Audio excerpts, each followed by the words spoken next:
Hey, how's it? In the name of Jesus Christ, how you doing? It's Karabo. I hope you're good. I hope you're peachy. I hope you're Stella. And I hope you're in a neat little bunch. Yes. Okay, so I'm going to be nibbling away at some fruit. It's currently it's almost 8:30 at night, and this is my first meal. I gotta eat a little to break my fast. Plus, I want to be able to get my fruit in. I don't want to wait until later. Anyhow, oh goodness, wow. So it's the 7th of February 2024, and I hope you are aware of that. If not, makes sense since I don't upload on the same day. Anyway, let me just put some caveats out there. I very potentially might be wearing application makeup. If I am, you will absolutely know, because it's going to be gawking at you, bouncing up and down on my face, making like an unruly devil worshipper. I'm not shape-shifting. It's an app. Relax. Okay. What else? Oh yeah. Okay. That had to come out. Yeah, I think I prefer the lip color slightly darker. Good. Did it. My captions. I have captions. Captions.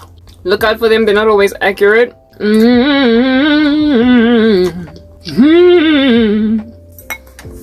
They're not always accurate. Sometimes they are not very reverential. They use a small G for God, you know? Not something I would do, but don't nobody care that I ain't got no time to be doing no edits, so we paste them with bad captions. I'm kidding. Anyway, one day's one day. Should the Lord award me that one day? Know what I'm saying? Because right now I'm going squint because everybody's wreaking havoc in my life. What else? Money.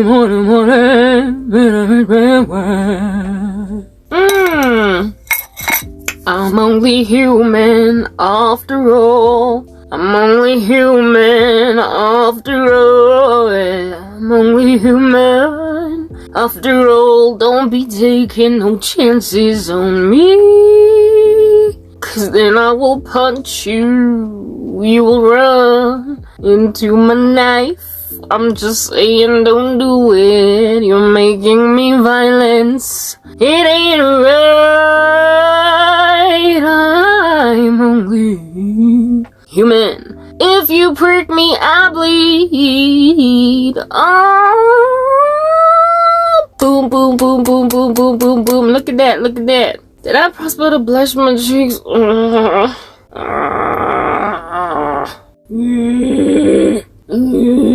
That's what my cheeks are when they sound like that when you prink them. It's just evidence of the fact that I'm suffering. So stop my cheeks make that noise because I'm in pain. Like, booyah. Look at that. Evidence that if you slap me, I will probably react. So why are you doing it? Not really sure. Okay. Amen. I don't have decorum because I'm poor. I don't understand why people put me in poverty. I'm poor and I'm suffering, so I just burp. I'm not saying all the poor and all the suffering just burp. I'm just saying when I suffer, I burp.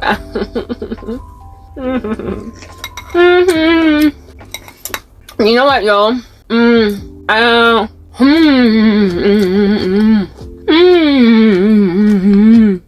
don't understand why people are nasty. And that stuff is not okay. Like, what's so great about being nasty? Exactly. Let's just do an interview out here about nastiness. Like, this one is so sweet. Drop the ball. Like South Africa, just like that. Boom. Explosion.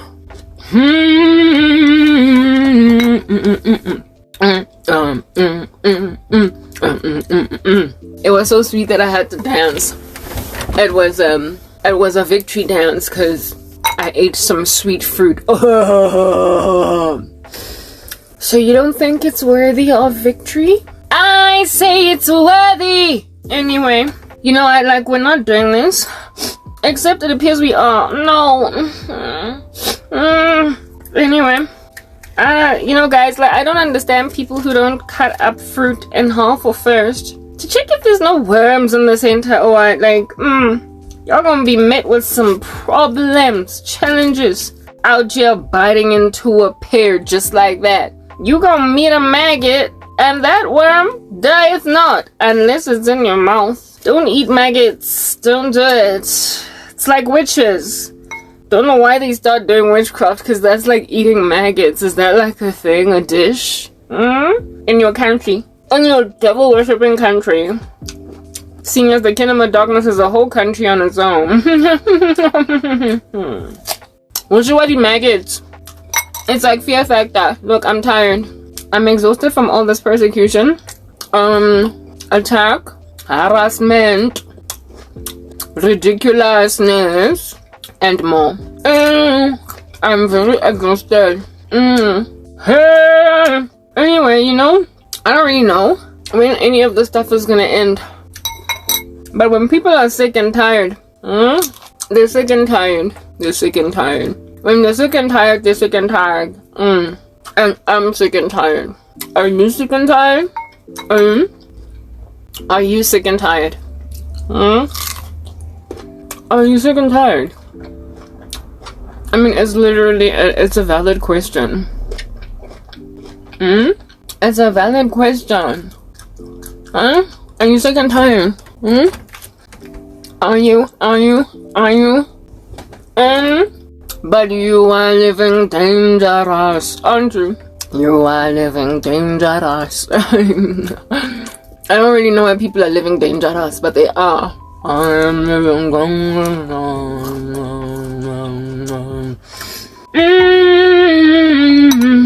You are living dangerous. You are living dangerous. You are living dangerous. I can't multitask. That took up like a whole 10 minutes. It's because I am living dangerous. Anyway, whatever, dangerous ones. I'm done. I should just stop this video right here, the way I'm just so done. I'm gonna put this plate away. They are living dangerous.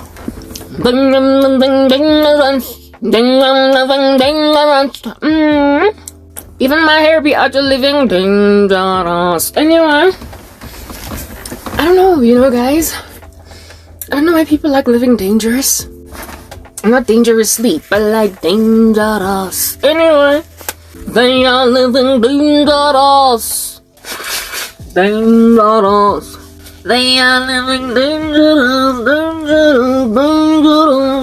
dangerous. Okay, I had to blow the nose. Look, I'm exhausted, and you know, all this creepy activity. You are living dangerous. I'm just saying. Like, all this dangerous. You are living dangerous. Okay, I don't know why you're doing it.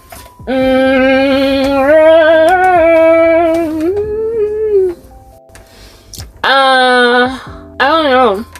Like, I'm sick and tired of all this dangerous activity, but like, it's not sick and tired of itself. You are living dangerous. Dangerous. That had to happen.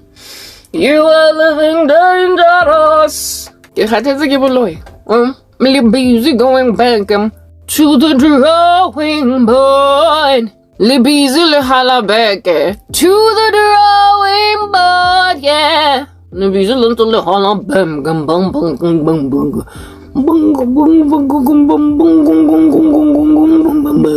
In the jungle you must wait until the tissues save a duck. Boom boom boom. You are living dangerous. And people be living dangerous, dangerous, dangerous. Danger. You are living dangerous. Okay, look, whatever. Do you if you wanna live dangerous, okay? But what's important is that I'm not doing dangerous anymore. Me, I left the world. So we don't do dangerous. Hey, this thing, why doesn't it sit the way I want it to sit? Sit, sit. Make like a flower and bloom. Ogupila danger, danger. Danger like the stranger, stranger. It is danger like the stranger, stranger. Living so dangerous, yeah. They are living dangerous. They are living dangerous. They are living dangerous. They are living too dangerous. Do you like that? Oh, my hairstyle is living dangerous. My hairstyle is living dangerous. Okay, look guys, I've got a white cost sunscreen. It's my sunscreen and it's saying I'm gonna do what I wanna do at a time that I wanna do it. You're not gonna tell me what to do.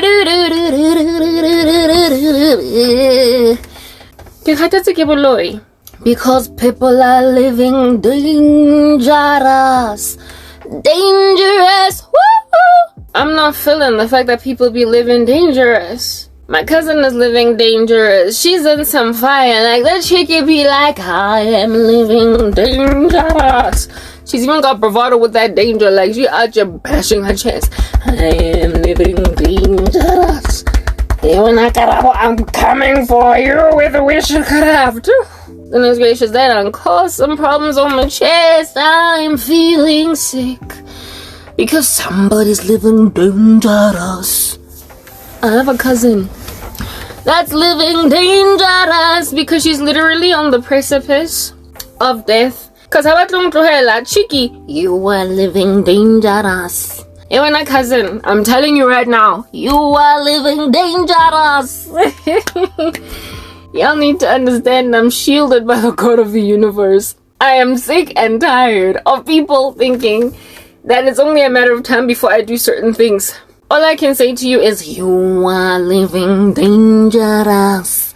You are living dangerous, guys. You are skating on thin ice. In fact, you are inside the ice in the fridge, about to pass away from some hypothermia, but nah, you brave. You are living dangerous. I'm a tase. Y'all need to understand, I'm not just a tase, but I'm a bullet wound. I am so very many things, and yet people think that it's only a matter of time before I settle for some strange stuff. You are living dangerous. You are living dangerous. Dangerous. Woo-hoo. I have a cousin that's living dangerous. And it could see a thing, yo, it will get okay. Every time this chick gon' get hurt, cousin.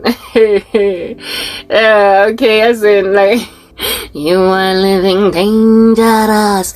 You are living dangerous. You are living dangerous. Hey, she's living not even dangerously. She's just living dangerous. Let's all live my life. Y'all need to understand you gonna get hurt something bad. You gonna get hurt something bad. The Bible makes it clear, that though the righteous man may fall 7 times, he gets up each time. But the wicked are suddenly overcome by calamity. Like, it's sudden and it's overnight. And so when you keep on ransacking a child of the living God, you are living dangerous. Y'all are living dangerous. I have a cousin who she is living dangerous, and she's on this tip now with danger and like she's in so much cozy. She's in so much danger that she's even like, cause we has hamba, so she's giving it all she got. She gonna die. It's that basic. That chick be living dangerous. Why are you living dangerous? Somebody tell me what's up. Why you watch your living dangerous? You are living dangerous. You gonna have some problems with this dangerous. You are living dangerous. You are living dangerous. Stop with the danger, dangerous. You are living dangerous. Little Tokafal, Lankut, stop living dangerous. Because if you don't stop living dangerous, it's not going to be Karabo that neutralizes your dangerous. It's going to be the God of the universe. Though the righteous man may fall 7 times, the wicked are suddenly overcome by calamity.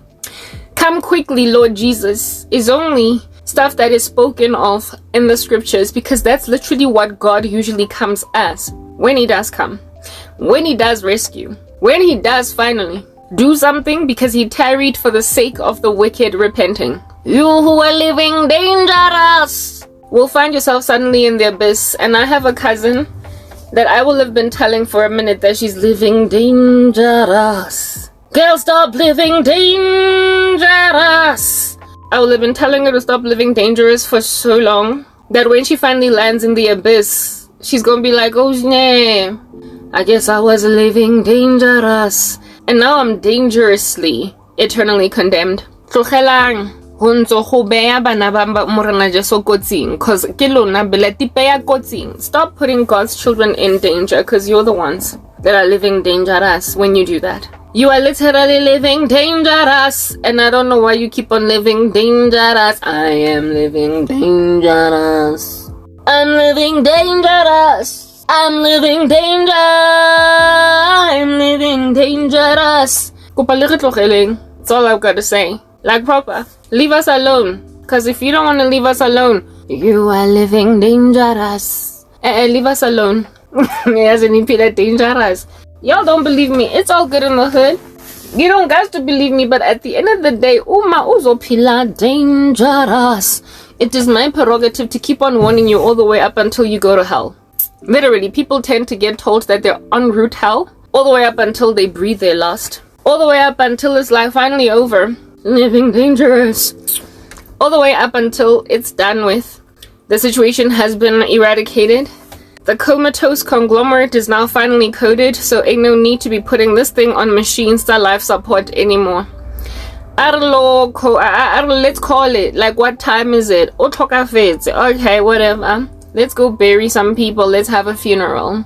You are living dangerous. And I just feel as if though all the Scotsi, I'm tired of talking about it.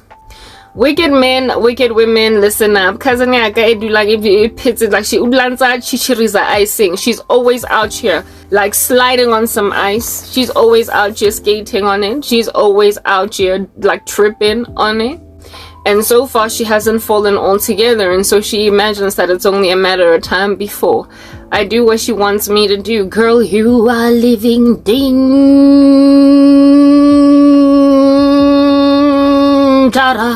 You are living dangerous.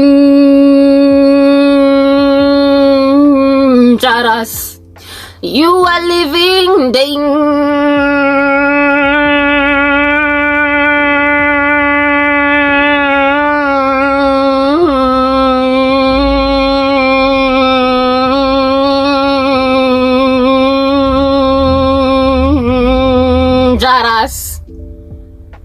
You are living dangerous.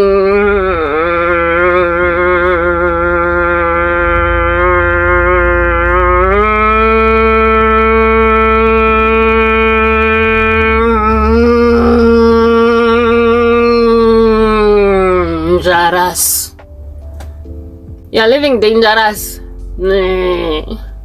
Stop living so very dangerous.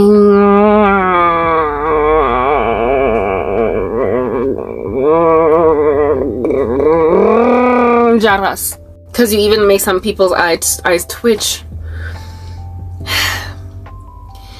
I don't know how long I have to keep on talking to darkness. To those in the darkness on some ding.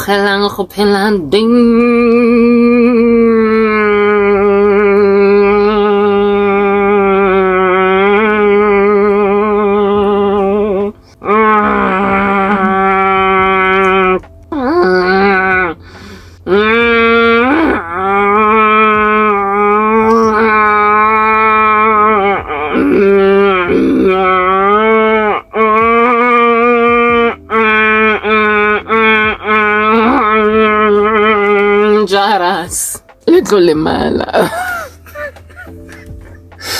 Y'all gonna get hurt, something bad. You are living on the corner of a very tall building, tap dancing. That's what you're doing. You're tap dancing at the uppermost floor of the highest, tallest building with no railings encircling you, nothing. You're just tap dancing. You keep on jumping up and down like a ballerina at the precipice of the end of your life. You are living dangerous. You're living dangerously. People in the Word of God that have perpetually pursued God's children for so many years that God's kids imagined it was over for them. There was just absolutely no way out because they had been crying and praying and crying and praying to God. And it appears that God was not coming through for them. They are living dangerous. So I'm being pursued by Pinky. Y'all are probably wondering, girl, what are you talking about? I'm gonna get to a point. I've already highlighted the thing with Pinky in the past before, but I'm going to bring it forward again. My cousin is a supporter of Pinky, but let me just help you understand what Pinky even is at this particular point, okay? She's living dangerous. Yeah, just as is Pinky living dangerous, but I would not even be in a position to be pursued by Pinky if at all I was not placed in dangerous positions by dangerous women with a dangerous agenda. So we're gonna speak about that. There was a time when I was subscribed for a free trial on Showmax, that streaming platform in this country, and so I decided to watch this one movie called Pinky. And the only reason I wanted to watch this movie, Pinky, was because Pinky was like a whole total thing in the 90s when I was growing up. Okay, in South Africa, there was this haunting in girls' bathrooms that was so prolific and so totally real. Like, it was a horror story that was actually true. It was true. Like the Amityville horror. If you're American, you would know that Amityville horror story is real. There was actually demonic activity going on there. There was actually haunting activity happening in that environment, evidencing that indeed we war not against flesh and blood. Like, ghosts are real, except they're not dead people, they're demons. Hauntings are real, they're not dead people, they're demons, they're fallen angels. There, you get my point. Well, there was demonic activity doing its rounds in schools, little schools, primary schools largely, but sometimes even high schools, when we were growing up. And I don't know what has ever since then happened with that demonic activity, whether or not it's been exorcised, but it was such a true story that it made it on mainstream media news. Yes, it was covered by news anchors in some pretty reputable news networks in the country. It was carried by newspapers in this country that are actually quite reputable. By reputable, I'm not speaking Daily Sun out here covering Daily Sun. I can't really say that it's not reputable, but everybody knows it's out here covering scandals of weird little creepy stuff happening in the black community. I live in Africa, South Africa to be exact. In South Africa, Africa in totality, there is a really big bad problem with witchcraft, especially among black people, such that we don't just brush off spiritual activity as easily as a lot of Western cultures do, because of the fact that literally almost every Jane and Joe in these streets practices. They are aware of it. They're pretty aware of the existence of spirits because they're always just citing freaky things. They're always just going through freaky stuff. Yeah, especially in the rural areas, or at least it used to be the case, especially in the rural areas historically. Now it's come into the inner cities, the suburbia, because people done gone and made like migrant laborers and taken all their junk out of the plazzies and moved them into the inner city. So now there's hauntings in like the center of Johannesburg. But historically, there used to be largely concentrated spooky supernatural activity in the rural areas. And the reason why this is the case is because people in the rural areas, thanks to their poverty and lack of entertainment, lack of busyness, and such limitedness of resources, etc., turned to spirits in order to try and get their agendas proliferated. It was very hard. Networking did not quite do much for you. You could not just like hook up a Facebook page or a LinkedIn profile to get seen. You needed to do what you can with what limitedness you have in your ecosystem. So a lot of people turned to darkness for that. Spirits that would manifest physically that which was desired by people, however, having been first fished from the spirit realm. So supernatural activity is well understood as such in the rural areas. But if you don't come from there, you'd be like really nicely spooked. Okay. I had these cousins that once traveled to Rustenburg. That's where my grandmother is from originally, right? So there's family that side, but I don't think there's any family left that side anymore. I think everybody's just died off that was old and stuff. That side, like Abokoko, and now everybody's like actually in these pinvils and all these like Redipots, whatever, were actually in Johannesburg, scattered all over the show. But historically, when my grandmother's family was still largely some of it was still staying in Rustenburg, sometimes my family members extended would travel to Rustenburg. And I had these cousins that went there, our age cousins, yeah. And when they came back, they told us all of these tall stories. Can't really say that they were tall tales. I did not know whether or not to believe them. They were not ones into just random lying out of nowhere. But they spoke about how when they were driving en route to Rustenburg, of which is a bundu, a rural area. They went to the plazis of Rustenburg, not even the urbanized sections of it, where it is that people pee and do the number 2 in a long drop, like basically a makeshift toilet where they dig a hole in the ground and stuff like that. Yeah, that backward, that yet to be developed type atmosphere, real plazy lives. And when they were driving there, they were in a combi. They had hired a driver to drive them, and so all of them were just like hanging, chilling, and like, you know, like passengers in this car as this guy was driving to Rusty Dusty. And in en route Rustenburg, there's no street lamps and stuff like on the side of the road. Like there are entire long stretches of highway road in this country that do not have illumination at night. There's no light, there's no poles, nothing. You know, it's an infrastructural issue, it's a South African building issue, it's a problem, yeah. But there's no lights, so you driving out in what would be the tenement of the country, and it's just pitch black at night, super pitch. But the whole environment is illuminated by stars. There's a lot more stars that side. Why? Because there's less pollution. Anyway, here it is that these people are driving in clear night skies with great stars but no street lamps, and this driver is out here driving a vehicle full of people that are sleeping. It's at night that they're driving, they're sleeping because they hired a driver so that they could do just that, sleep en route Rustenburg. And my cousins and co, like there was something like 5 of them. It was my cousins and their parents. They were suddenly stopped by like inertia, like just suddenly dead brake stopping. Yeah, very well. So everybody wakes up thinking, goodness, we've entered into a car accident. But no, there was no such thing as that. It wasn't a vehicle accident, but there was literally just like some figure that stopped in front of their car all of a sudden and just made the driver be like, gee. And when the driver was like, gee, they all woke up. Oh, but what's happening? And the driver was like, Nebona, do you see what I'm seeing? And they all looked to the front, and indeed, lo and behold, there was this like figure, this ghostly woman just standing there. And they were tempted to get out and ask what's going on with this woman. Is this like an issue? Like, yeah, Gwenzagalani, Lana. But then something told the driver, we're not stopping, I'm sorry, like who in the world just stands in front of a car in the middle of the night like this? So they decided to go around the lady, and they go around the lady, and lo and behold, when they look back, the lady is still there, but this time around she's with somebody else, and there's like 2 of them, so don't nobody know where the second person came from, and they were hovering. They did not have feet, they did not have legs, there was nothing underneath there, just ghostly creatures lingering, just dangling in midair. And that's when my cousins and them were like, oh my goodness, that was a ghost. We literally just saw a ghost. And then a second one came when we went around her. If at all we had run into that woman, we probably were not even going to hit anything. We were not going to hit anything. We were just going to go straight through it. And that's just one of many stories that I have heard coming from people that side of town. My grandmother, who also came from Rustenburg, used to always tell us that every time we see a ghost or something, we must just tell it to leave us alone, literally have a conversation with a ghost, and then it'll leave us alone.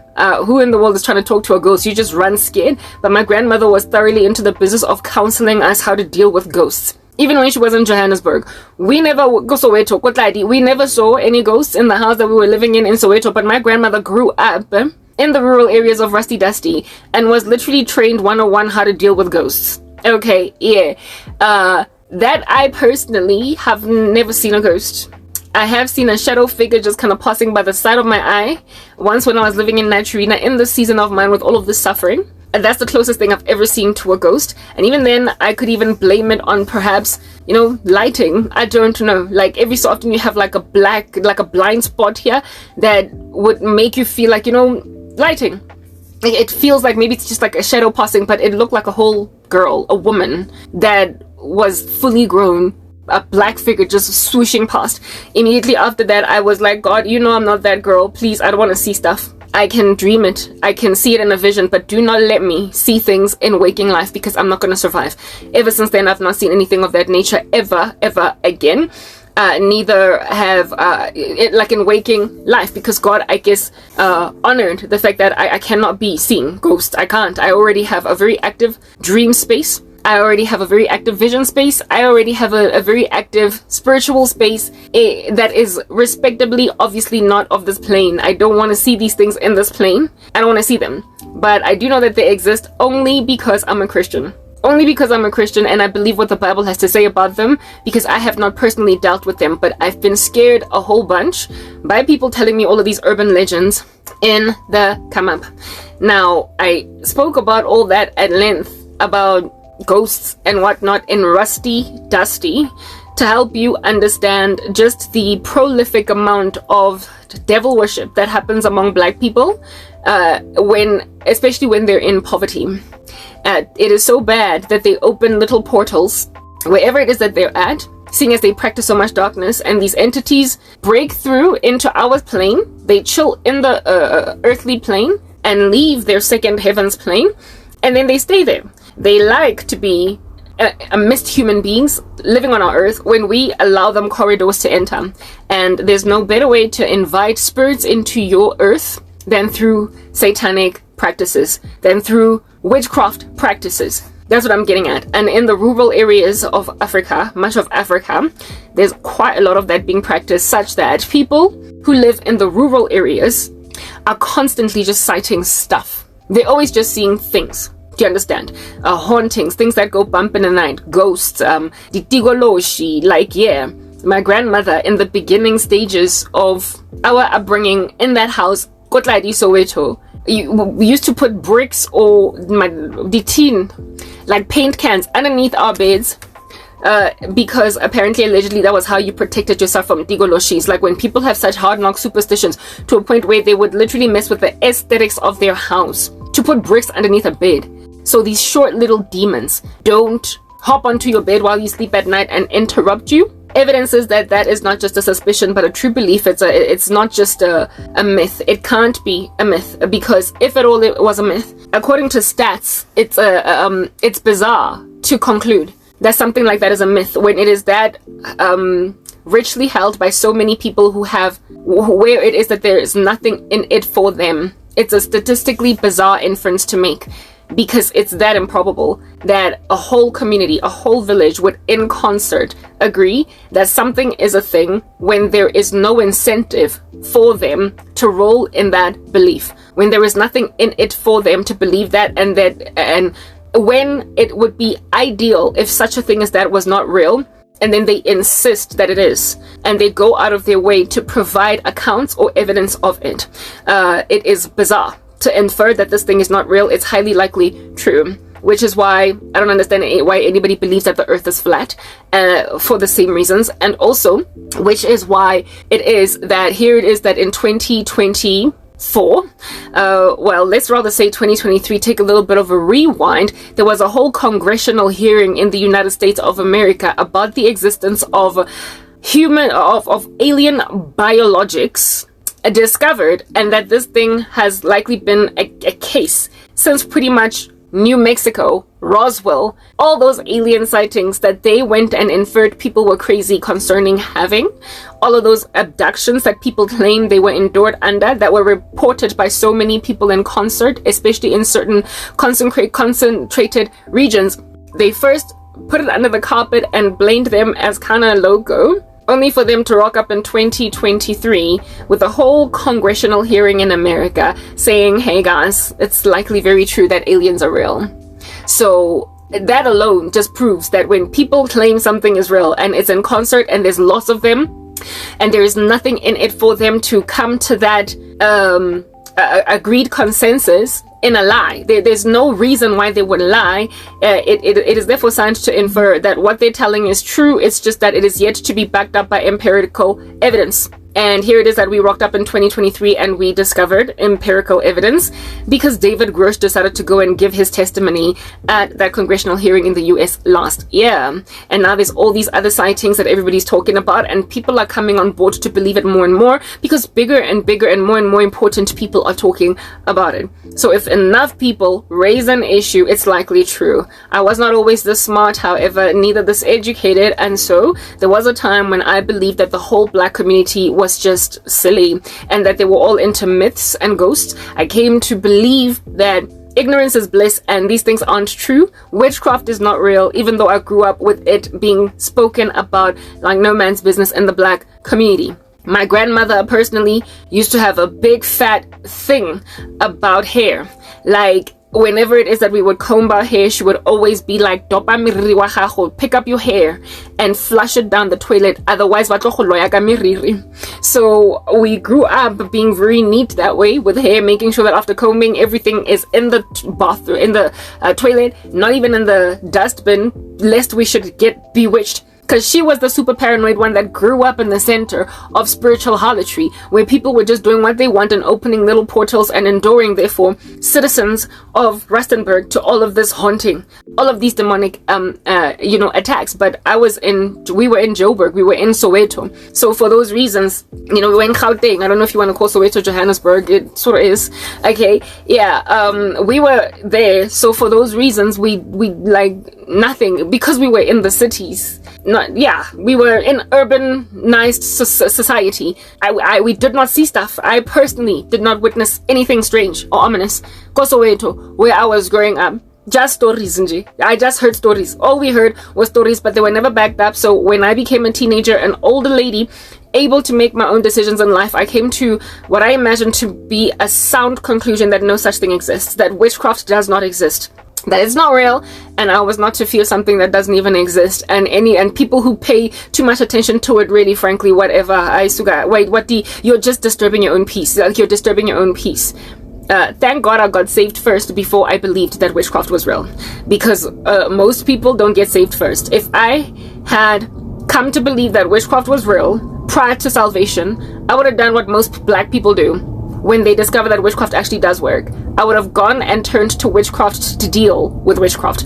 I would have gone to turn to disangoma ukungivikela to basically protect me. I would have gone to spiritists, people who do all of these psychotic things. I would have gone to them to try and find protection in them. So I got saved first, and then only I was like, whoa, this stuff was real this whole time. So my salvation made it that I never, ever, ever dabbled with witchcraft, because I came to understand where it's coming from, the source. It was demonic. It is satanic. Entities, fallen angels, what is this, like hauntings, funny little sightings, all that stuff. I accrued it to the kingdom of darkness. It was neat. It was put in one little package that I could put to the side. I was able to file it, like in a whole what do you call this, like library under Kingdom of Darkness. I was able to file it in one neat space without having to deal with all of these theories that are being thrown around as to what this stuff is, confusing the living daylights out of myself with doctrines of demons and destructive heresies. I came to believe in the one truth, the one way, the one life. No one comes to the Father but by him, and anticipated that anything else that's not him is satanic. So like I said, I just filed it all under the Kingdom of Darkness, and it helped me not be tossed to and from by every wind of doctrine like most black people endured through all of these satanic heresies. Okay, very well. Because of all of the haunting activity in the Boondoos and in the Blasies, black folk have ever since then imagined that it is somehow concealable and somehow reasonable to imagine that the stuff will always be suspected as Ntozaba Tobacco Mahayeng Fela, something that is for the people there in the Boondoos only. Yeah. So then we got all of these like migrant laborers. I like to call them migrant laborers. All of these people that come from Limpopo, Rustenburg, basically the Blasies, the Bundus of South Africa.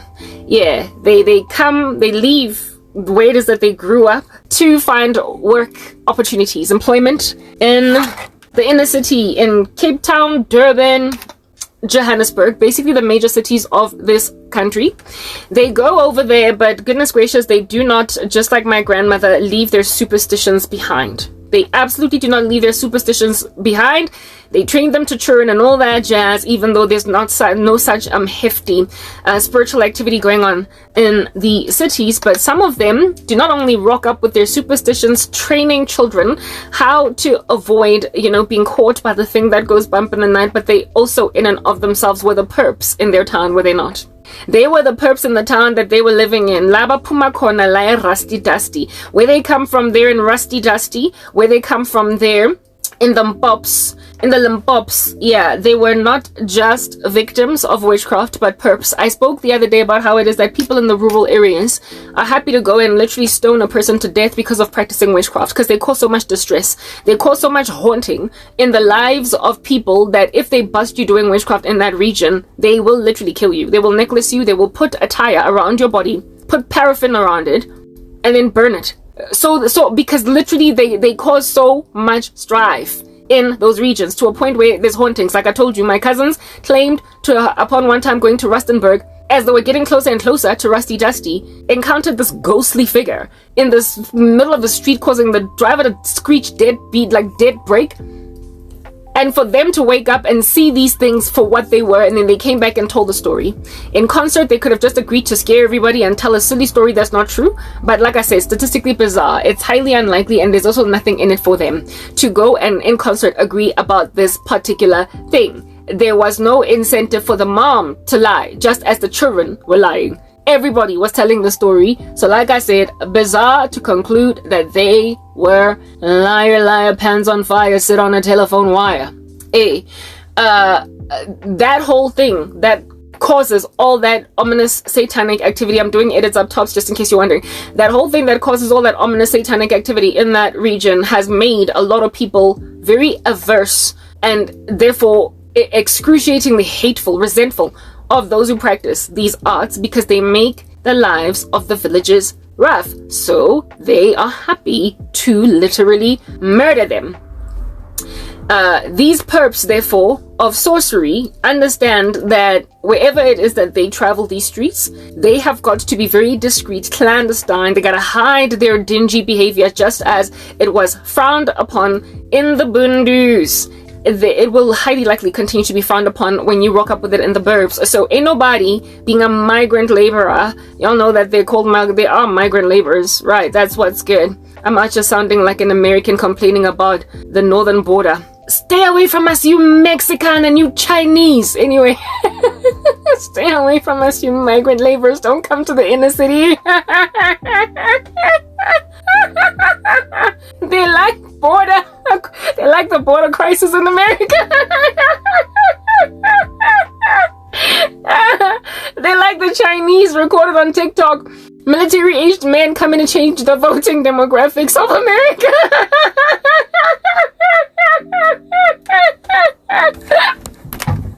Because that's what they did.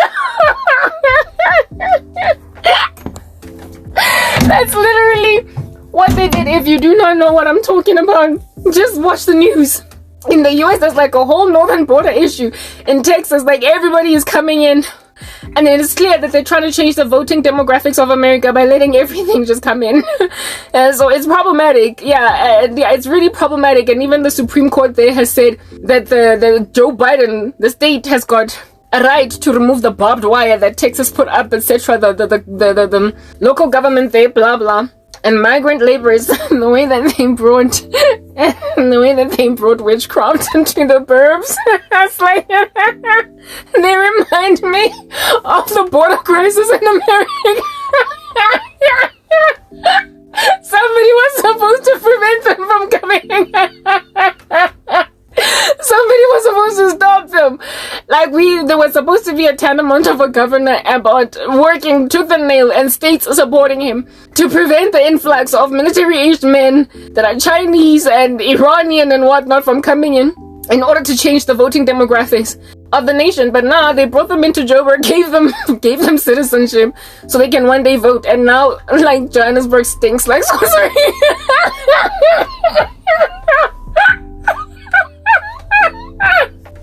Now Johannesburg stinks like witchcraft.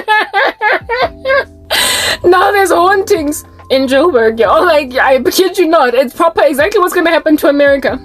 All of those people flooding into the northern border, coming from everywhere, including China. They are out just sending their soldiers onto US soil, and Biden is letting them come in. He's just trying to give them visas and green cards and whatever it is that he can.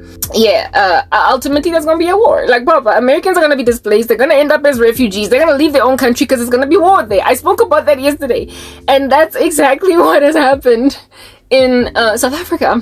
That's literally exactly what's happened in South Africa. These migrant laborers, and when I say migrant, yo, I'm not even speaking about, they were not from outside of the country, they were from in the country, but they should have just stayed in the places. They should have just stayed in the places. All of these people from the Bundus should have just stayed there. Leave us alone in Soweto. Don't come to Soweto. Don't come. Don't. Leave the cities alone, please. We don't want you. I'm sorry. I'm sounding so wrong. Right now I'm just sounding wrong. But it's not a lie. Y'all, it ain't a lie. It is not a lie. It's not a lie. Think about what open borders have done in America. Now just think about it. Like, literally, they've converted the USA. They've converted a whole bunch of Christians, professing Christians in America, to Muslims. It has converted, like, American youth into pro-Palestinian mongrels. Like, you need to hear, guys. Granny Cat, come on, give me peace, yo. I'm trying to tell a story here, girl. And you keep on fostering to come inside because of not controlling the borders properly in America. The US is literally about to die as a country. It is hating of Israel. Do you understand what I'm saying?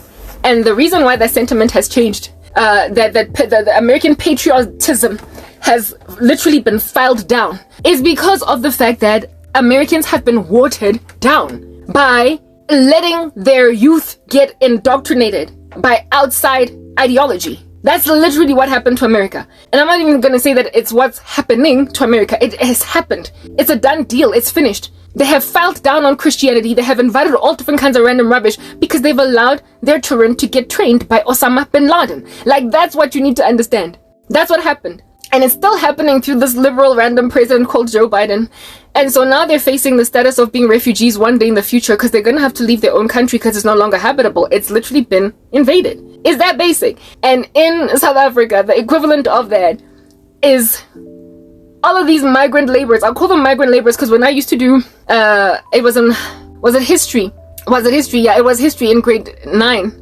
Grade 9. Yeah, when I did history, we learned about, the beginnings of South Africa, Johannesburg, and all that jazz. How it is that this city of ours was built, and it was built by migrant laborers. And migrant laborers were people who did not live in Johannesburg, but in the Bundus, in the rural areas. And there were cheap labor from there that came to build Gold Reef City. They mined Gold Reef City. They built the skyscrapers. The city that we know today was built by people from people from Komagayeng, from the Bundus, from Rusty Dusty, from Limpopo. Yeah, they all fled here, came here because it was a place, a hub of employment. There was work in a way that there wasn't in the rural area. So these men would leave their wives there and come to Johannesburg to work, and then they just kind of settled here. They stayed, and then I guess it is what it is that we have the demographics in the city now. So I call them migrant laborers jokingly because they literally remind me of migrant laborers. They leave their wives and kids, Kodi Plazing, Rustenburg, still busy out there fetching water Mlanjeni, and then they come and they sit at Josie Maboneng. But they don't come as people looking for employment, honestly trying to work. They're like undocumented aliens, do you understand? They rock up here and they come with the practices of the Bundus. They come here back on the rural area. Like, y'all, I'm sorry, wait again, y'all might consider me to be tribalist at this point, but Johannesburg has been invaded by Bundu-fied people. Abantu bale rusty dusty, bafike Soweto. They rocked up, chilled in the Wedo. They hung out among us. Got Deep Kloof, got Pimville, got Tladi, got Protea. And then they just started to bewitch the whole freaking Soweto. And then after black people were out just flooding to the suburbs, they then bewitched the burbs. And now witchcraft is chilling in the inner city in a way that is like, as in, it's because you then let undocumented foreigners come into our country. I'm just saying, but except they're South African. They live here. Mara. Batlisitse satane wa bona wa ko di bundusung. Mosa momo Josie. And in the Bundus where they come from, okay? In the Bundus where they come from, they were despised. What I'm trying to explain to you guys is that their witchcraft was despised to a point where in the Bundus, people would thoroughly get killed for getting busted doing sorcery. That is still a thing to this day. So Mobatswang thing, they were not liked. I am not against immigration, right? But like when stuff is undocumented, literally you're changing countries' voting demographics and everything. You are changing the makeup of a country. You're changing their spiritual climate. You're changing the majority, the default religion. You are changing so many things that could mess with the future of the country in totality. You are changing the values of a country. When you don't vet people, when you don't check people, when you don't try to find out what in the world under heaven they're into. So not everybody that comes from the Bundus should not be in Johannesburg. That's what I'm getting at. It's not everybody that is a little devil worshiper. My grandmother was a migrant laborer to a certain extent, but she was not into this filth, at least not at some point. She was one of the victims of witchcraft in her village where she stayed, to a point of being super paranoid now that she was in Soweto. She was always teaching us how to protect ourselves against ghosts, how to do things we never saw in Johannesburg. We never saw them. Like Papa Soweto, I don't have a history. None of my cousins, none of us have a history of finding funny little entities that go bump in the night in our bedrooms at night while we sleep. But my grandmother was always akuza something because she was very, very paranoid because she grew up amidst entities. Because she lived in a village where people were just practicing left, right, and center. Where human sacrifices happen easily. Yeah, that's what I'm getting at. So, undocumented human individuals, tantamount equivalent of them, coming, piercing past our toll gates, otherwise known as borders, come and they lodge in the seats. They're warm, they're vacant in corporate South Africa, and then they go and they practice that ridiculous rubbish that they were practicing in their bundus. Do you understand? In the office. They go and they bewitch a colleague on the left. They go and they bewitch a colleague on the right. They go and they bewitch their boss. If their boss says, they go and they bewitch their subordinates, their colleagues. Then not only do they bewitch people, because they were the witches that left the town. Witches left the town. And then they came to a new town to bewitch some more in this new town. Yeah, that's what's good. They then also find recruits. So, in the days of my grandmother came here and was out on some be careful, there's ghosts in these streets. And all of us were like, okay, when we see them, we'll be certain to take your advice. Go. Okay, mama. And then a whole bunch of my grandmothers, like the people like my grandmother, came into Joburg, and this time we're not warning people how to protect yourselves from these ghosts, but they were teaching people how to create them. And you see, these things take time, like building an empire, a legacy, one brick at a time. Rome was not built in one day. So the satanic climate of South Africa right now was not built in one day. All the way back in the days of my grandmother, there was already this influx into suburbia and into, I guess, the main city and whatnot by migrant laborers that were used to a whole bunch of poverty. Do you understand? And then they come to the inner city, and whatever it is that they were using back in their bundus to get ahead in life, they then decided that they're going to use it here now. And they've been doing it for long, and in so doing it for long have been establishing entire covens, cults. They have been grooming people. They have been proliferating generational curses in children that they're giving birth to. They have been training people sorcery, and so now they're being born in Soweto. Now they're being born in Sandton. They're being born in Bryanston. Now they're being born in Cape Town. Now they're being born in Durban. Like, in other words, they come from the Bundus. They live there like they what do you call this? Great-great-grandfathers or whatever. But we go to Bundusung, but like Joburg. And then they made babies. They continue to grow families. So their kids are basically 100% citizens of Johannesburg. Yeah. However, they have inherited their father's filth. their mother's filth. They have inherited their wicked moms and dads' filth. It proliferates. It's like a spawn, that just grows more bountifully, mushrooms more mercilessly into the future because of people coming from that particular seed. So while I acknowledge that witches, when they flee or they get out from rusty dusty, from the rural areas, that they tended to be in flight first and foremost because people hated them. They were trying to kill them for doing what they're doing. They come to Joburg and don't nobody know that this person is a witch. They still are maintained as a witch. They have a whole family. That family has a family. That family then goes on to have a family. And then you've got, like I said, this generational curse that is coursing through the veins of kids that came from that origin, but that are now in Jozi Maboneng. And so we're dealing with this flagrant display of spiritual sultry adultery against Jesus Christ in our cities. An environment where it was not thriving as much anymore. It's literally an invasion. It's an invasion. Bazelwe Pimville labantu. But abogogo babo, they were from Rustenburg, they were from Limpopo, they were from the Bundus all across this country. And they came into Johannesburg, but they inherited their grandmother's evil streak. And so they are just bewitching colleagues on the left and on the right of them. These migrant laborers that came in, even some of them are still today migrant laborers, in the sense that it's not they were not always around in the city. They were not always around Mosoweto Joburg. That's what I'm trying to explain to you guys. They come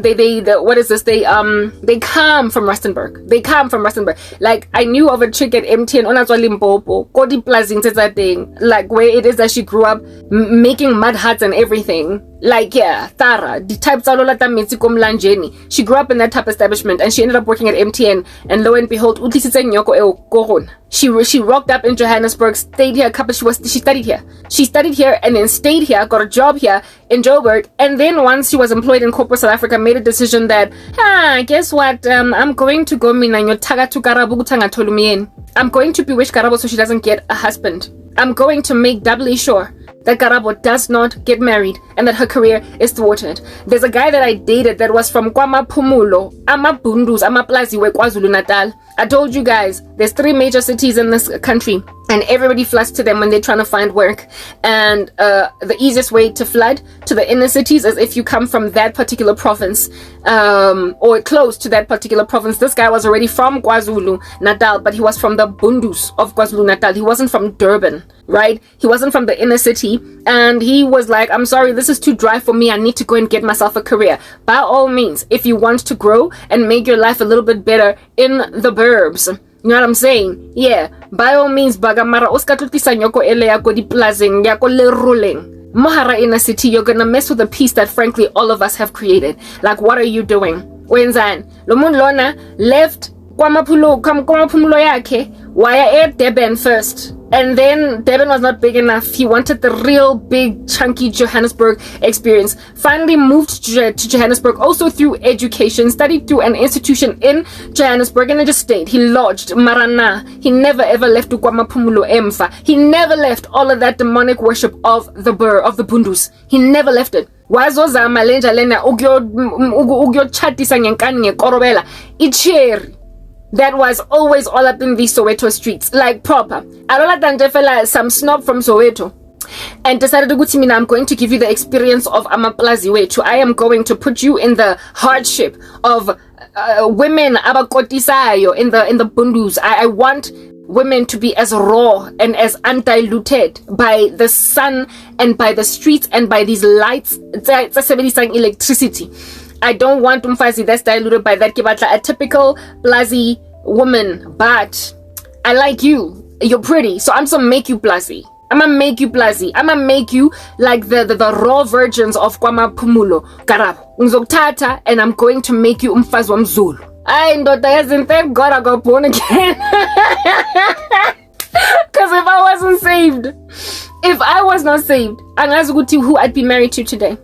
I do not know who I would be married to today if I was not born again. Y'all need to understand, I have had more migrant laborers put sorcery on me than I would frankly appreciate. There was another guy, Onazwa Limpopo, right? Strangely, he belonged to the same neighborhood as the chick the one on Limpopo that was my friend at MTN decided to put witchcraft on me so I don't get married. Yeah, when this guy started working at MTN, this chick was like, oh my goodness, whoa, it's been a minute. Turns out they went to the same high school in that like bundu that they come from. Both of them migrant laborers made their way into Johannesburg, and then both of them literally struck the same freaking chick, the same woman. Yeah, the chick didn't want me getting married, and ironically, the opposite of that sorcery happened in the guy. He wanted to marry me. So and I was out here getting these strange dreams where I'm out here married to a man that I don't want to be married to, and my family members appear to be content with it. Did not understand that dream for what it was. It was only much later that I came to learn that that was Korobela Keboloyi. So I frankly had been afflicted by sorcery that had the same origin, Kwako Limpopo, in that same neighborhood. They came from the same neighborhood, went to the same high school, recognized each other later on, and both of them went Ngaraki video game on me. Now it has spread and grown fangs and long nails, scratchy fingers in not South Africa, in Johannesburg, in the main cities. And now there are literally hauntings in the cities in a way that historically all the stuff like proper, when you drive out to Rustenburg, you be out just seeing ghosts in the road. Now you be out just seeing them like slap bang on Bayers Nadia, like next to a garage. Kabang. It's all bright. Like Yashina, there's like 10 townhouse complexes around. Like Yonke, it's just well lit going all the way into Northumberland is this road. Kotaguna Coast. Kanjan. Concrete jungle is Johannesburg. And yet we got ghosts. These migrant laborers that brought them home. These migrant laborers that brought them into our streets. They were like undocumented foreigners that are out here creating a whole military base here, China, inside America. That's exactly what they were. They brought their darkness here. And because they were not vetted, because nobody was trying to figure out what's going on, they also changed the religious constitution of the cities. The spiritual constitution of the cities. We were largely Christian, held on to Christian Judeo principles. Those were our values in the cities. We were raised like that. That's what's good. Ibo Labantu, that came from the Bundus, that thoroughly reintroduced that nonsense of ancestral worship into our lives. Y'all know it's a thing. All of these randos that have always been guitaring over drums, Kodi Plazing, because that's all they could do. My electricity, they rocked up here and they were like, you guys have forgotten your roots, and we allowed ourselves to get taken away by that tsunami. We were worshipping Amasontweni, content with Jesus only. We were literally worshipping in the Kosoweto, in the in Johannesburg. We were worshipping in churches, content. Mina Ankulanga, subjugated to tyranny, guys, of ancestors. Messi Soko AME church every Sunday. That's what y'all need to understand. And there was never any mixing of ancestors with that stuff. It was this thing, Yahoo mixa. Literally, it's something in you. In Nodilas. It's day before yesterday. It broke up day before yesterday. How did it come back? All of these randos, like I said, Kodi Plazing, where it is that they were always practicing. It's all that they leaned on. They were always chanting and grunting at the moon. They came to Johannesburg and they were like, hello, guys, you've forgotten your roots. You let these white people indoctrinate you. Jesus is a white man that doesn't understand the black cause. So really and truly, you need to go back to basics.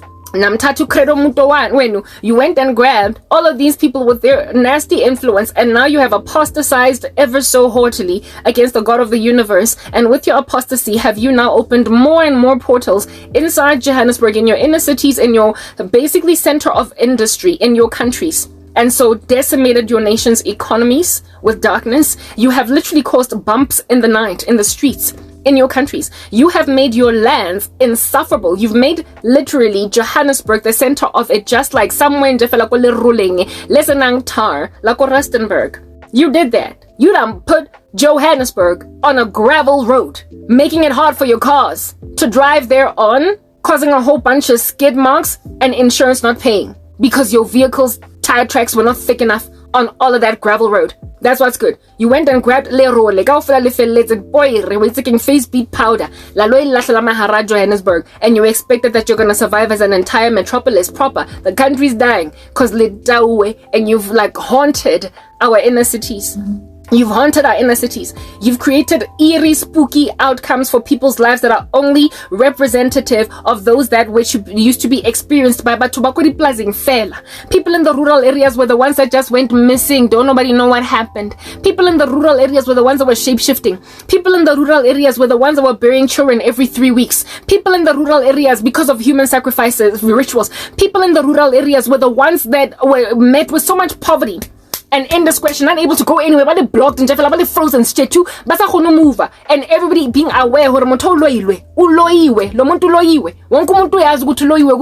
to a point of avoiding them. Lest lento le empete, lest this thing that has stricken them should strike you. So you avoid them because they've been bewitched. It was only people in the rural areas that experienced things like those. Literally, to a point where even our old school shows, Lisilo Rula,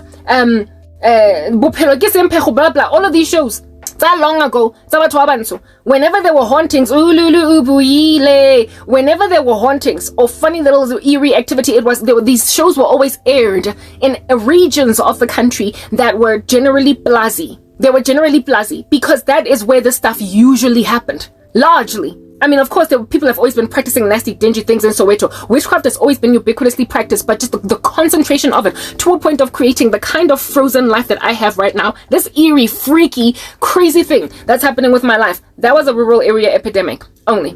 But look at how it's out here chilling in Jozi Maboneng now. You have created a maplazi out of concrete jungle, Johannesburg, just like that. Now, tati gravel. Now, beg a slap bang on bears, no dear, and you expect to go to Nizoba right, Texas. Niyahlanya ma South Africans nonke nisangene grand shop ngifila ngathi angaziwa ngikhona nani even at all in the first place lelo ile Johannesburg ikawufela ebile expect lo toba le country you have bewitched all of Johannesburg and anticipate you're going to have a whole country. This is the center of trade and industry in the entire country, and you have made it Rustenburg, center of iplazi meta cow and something cackling in the morning at Vosa ngoba wena udula ko diplazing. Let's move to the next part.